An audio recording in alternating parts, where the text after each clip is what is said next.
Hi everyone. I'm Sophia, and I need to tell you about the craziest thing that happened to me last year. You won't believe how my own family treated me, and how everything turned around. Trust me, this story will make you angry, then happy, then maybe a little shocked at the end. So here's the thing. I was always the different one in my family.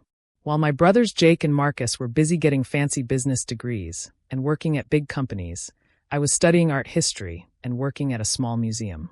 My parents, especially my dad, never really got it.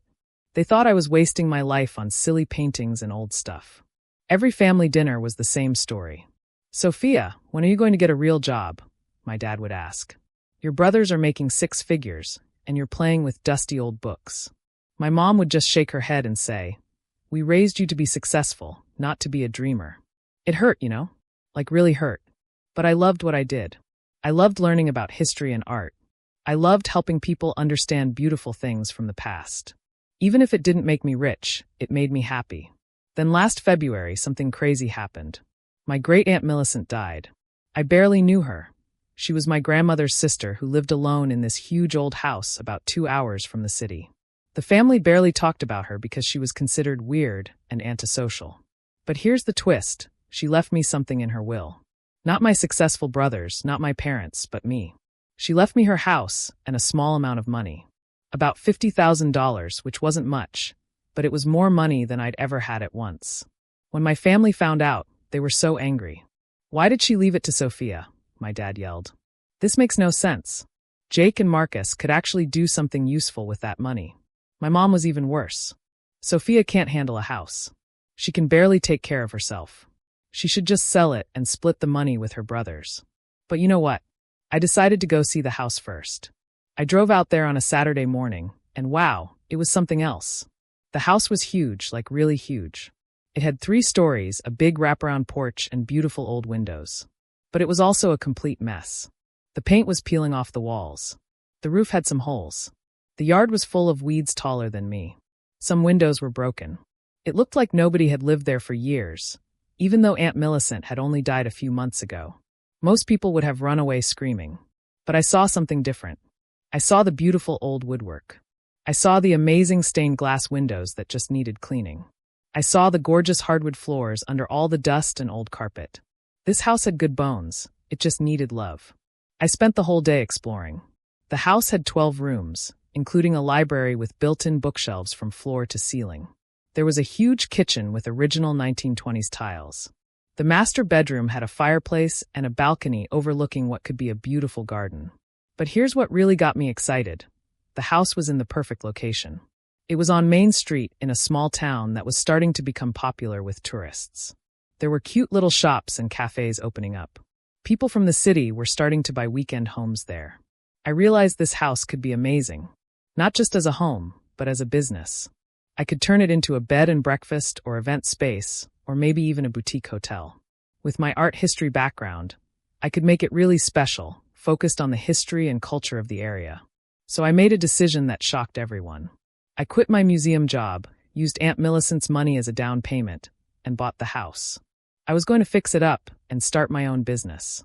When I told my family, they absolutely lost it. "Are you insane?" my dad screamed. "You're throwing away your career for some old dump?" My brother Jake laughed so hard, he almost fell off his chair. "Sophia thinks she's going to be a business owner. This is hilarious. She's going to lose all her money and come crawling back to us." Marcus was even meaner. "I give you 6 months before you're broke and homeless.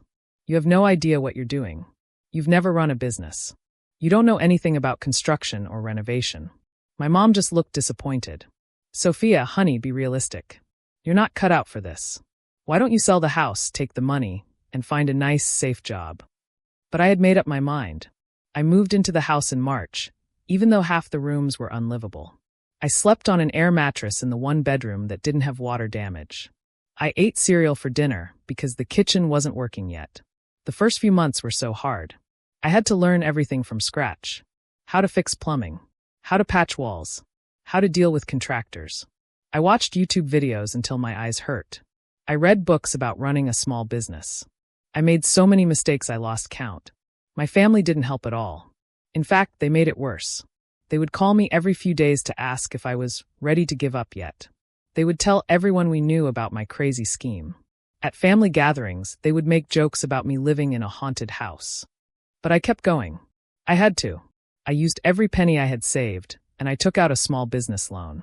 I worked 16-hour days, 7 days a week. My hands were always covered in paint or dirt. I lost weight because I was too busy to eat properly. Slowly, things started to come together. I fixed the roof first, then the plumbing. I painted every room myself, choosing colors that would look good in photos. I restored the original hardwood floors. They were gorgeous once I got all the old carpet and dirt off them. The library became my favorite room. I kept all of Aunt Millicent's old books and added some of my own. I put in comfortable chairs and good lighting. It became this cozy, magical space where people could read and relax. By August, I was ready to start taking guests. I had turned the house into a boutique bed and breakfast called Millicent Manor. I created a website and started advertising online. I was nervous. What if nobody came? But people did come. The first guests were a couple from the city who wanted a quiet weekend getaway. They loved the house. They said it was like stepping back in time, but with all the modern comforts they needed. Word spread fast. I got more bookings. People started leaving amazing reviews online. They loved the historic atmosphere, the beautiful rooms, and the personal touch I brought to everything. I would make homemade breakfast every morning and share stories about the house's history. Business kept growing. I started hosting small weddings and events. The big backyard was perfect for outdoor ceremonies. The library was great for intimate receptions. I partnered with local businesses, the bakery, the florist, the photographer. Everyone was excited to have a new venue in town. By October, I was fully booked most weekends. I had to hire help, a part-time cleaner, and someone to help with events. I was actually making money. Real money. But my family still didn't believe it. When I told them how well things were going, they just rolled their eyes. "It's just a fad," my dad said. "Wait until winter comes and nobody wants to visit your little town." Winter did come, and you know what? I was still busy. I marketed the house as a cozy winter retreat. I added a hot tub on the back porch. I put up beautiful Christmas decorations. I offered special packages for couples who wanted a romantic getaway. The local newspaper wrote an article about me. They called me the young entrepreneur who brought new life to historic Main Street. The article included photos of the house and talked about how I had transformed it from a rundown mess into a successful business. That's when my family started to pay attention. Jake called me after the article came out. "Hey, Sophia. I saw the newspaper story. That's actually pretty impressive. How much money are you making?" I told him the truth. By the end of my first year, I was making more than I ever had at the museum. And the business was still growing. Marcus called next. "So, maybe I was wrong about your little project. It looks like you're doing okay." But I wasn't satisfied with just okay. I had bigger plans. I spent the winter planning my expansion. I wanted to add more rooms, maybe by the building next door. I also wanted to start hosting workshops, art classes, cooking classes, history tours. I could see the potential for something really special. In the spring, I applied for a small business grant from the state. They were offering money to entrepreneurs who were helping to revitalize small towns. I had to present my business plan to a panel of judges. I was nervous, but I had all the numbers. I had proof that my business was successful. I had testimonials from happy customers. I had a clear vision for the future. And I won. I got a $100,000 grant to expand my business. The local news stations picked up the story. Young woman transforms abandoned mansion into thriving business. They interviewed me on TV. I got to tell my story, how I had risked everything to follow my dream, and how it had paid off. My family saw me on the news. My phone started ringing. "Sophia, honey, we're so proud of you," my mom said. "We always knew you had it in you." That made me laugh. "Really, Mom?" "Because I remember you telling me I was making a huge mistake." "Well, we were just worried about you. We didn't want you to get hurt." My dad called too. "Sophia, I have to admit I was wrong. You've done something amazing. I'm sorry I didn't believe in you." Jake and Marcus suddenly wanted to be involved.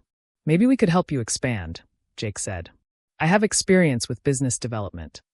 "Yeah, and I know about finance," Marcus added. "We could be partners." But here's the thing, I didn't need their help anymore. I had proven I could do this on my own. I had built something from nothing. I had turned their mockery into my motivation. I was polite but firm. "Thanks, but I'm doing fine on my own." I have my own team now. And I did. I had hired a business manager, a marketing person, and several part-time staff. I was thinking about franchising the concept, helping other people turn historic properties into boutique hotels. The business kept growing. I started getting calls from investors who wanted to back my expansion. I was invited to speak at conferences about small business success. I was featured in magazines about entrepreneurship. But the best part wasn't the money or the recognition. It was the feeling of proving everyone wrong. It was the satisfaction of building something beautiful and successful with my own hands. A year and a half after buying the house, I threw a big party to celebrate. I invited everyone, my staff, my customers, local business owners, and yes, my family. The house looked amazing. I had finished the renovation of all 12 rooms. The gardens were beautiful. The whole property looked like something out of a magazine. My family walked around with their mouths hanging open. They couldn't believe what I had accomplished. "This is incredible," my mom whispered. "I can't believe this is the same house." "How did you do all this?" my dad asked. I smiled and said, "I had a vision and I worked hard to make it happen. That's all." But Jake pulled me aside later. "Sophia, I owe you an apology. I was a jerk. I laughed at you when I should have supported you." Marcus nodded. "We all did. We were wrong and we're sorry." It felt good to hear them say it. But I realized something. I didn't need their apology to feel successful. I had already proven everything I needed to prove, mostly to myself. Now, 2 years later, I own 3 properties. I've expanded to 2 more historic houses in nearby towns. I have 15 employees. I'm making more money than both my brothers combined. But more importantly, I wake up every day excited about my work. I love what I do. I love the guests who stay with us. I love the events we host. I love being part of bringing these beautiful old buildings back to life. My family is proud of me now, but I learned something important. Their opinion doesn't define my worth. I should have believed in myself from the beginning. Sometimes people ask me what advice I would give to someone who wants to start their own business. I tell them this: don't listen to people who say you can't do something, especially if they've never tried to do it themselves. Everyone told me I was crazy to buy that old house. Everyone said I would fail. But I saw something they couldn't see. I saw the potential. And you know what? When people laugh at your dreams, it just means they're not dreaming big enough. The house that everyone called a dump is now the most successful bed and breakfast in the county. The business that everyone said would fail is now being studied as a model for rural economic development. I still live in the original house. It's my home and my office. Every morning, I walk through those rooms that I fixed with my own hands, and I feel so proud. My great-aunt Millicent left me more than just a house and some money. She left me an opportunity to prove what I could do. She believed in me when nobody else did. I wish I could thank her. I wish I could show her what her gift became. But I think she would be proud. I think she would love seeing her old house full of life and laughter again. Sometimes I wonder what would have happened if I had listened to my family. If I had sold the house and played it safe. I would probably still be working at the museum, making barely enough money to get by, listening to my family tell me I wasn't successful enough. Instead, I'm running my own company, creating jobs in small towns, and helping preserve historic buildings. I'm doing work that matters to me, and I'm financially successful too. The best part? My family stopped giving me advice about my career. They ask for my advice now. Jake called me last month. "Sophia, I'm thinking about starting my own business. Do you have any tips?" I laughed. "Just remember, other people's opinions don't pay your bills. Follow your instincts." So that's my story. The girl who was supposed to be the failure became the most successful person in the family. The house that was supposed to be a waste of money became a gold mine. But the real treasure wasn't the money. It was learning to believe in myself. What do you think? Have you ever had people doubt your dreams? Share your story in the comments. I'd love to hear about times when you proved the doubters wrong. And if you're thinking about taking a big risk to follow your passion, remember my story. Sometimes the craziest ideas turn out to be the best ones. Don't forget to like and share if this story inspired you. Your support means everything to entrepreneurs like me who are following their dreams.